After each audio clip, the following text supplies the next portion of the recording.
we all know that most people are healthy, and we would want doctors to get trained in the healthy functioning of the human body, and by virtue of being surrounded by sick people all the time, not forget that healthy people exist.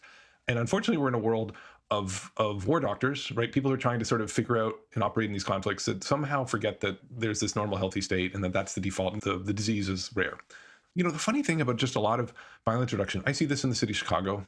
I see this in West African civil wars. There's often like a whole bunch of one size fits all solutions, right? So, this city used violence interrupters, so we must need violence interrupters.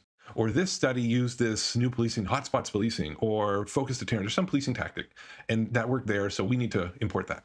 You see that a lot in US cities. The other thing you see the same thing, and there's like a package. There's this like humanitarian peacekeeping complex in Africa that says, okay, first we need mediators, then we need a demobilization and disarmament and reintegration program, DDR. Now we need a peacekeeping mission. Now we need a truth and reconciliation commission. And there's like this package. And now we need like elections within 2 years of the conflict. And you're going to get it whether you like it or not. And if our doctor did that, if we just showed up the doctor and said, I'm kind of sick, and he's like, you know what you need? Radiation therapy. And he's like, whoa, whoa, whoa, whoa. Like, I didn't even tell you what was wrong with me. You didn't spend any time thinking about it. Like, what is going on? There's this thing called diagnosis, but of course it happens because how do you solve the disease if you don't have the diagnosis? And somehow we forget that. And we just think, it's all violence. It's, we need, this again, just like South Africa had a Truth and Reconciliation Commission. We need a Truth and Reconciliation Commission. It's bonkers, but it's super common.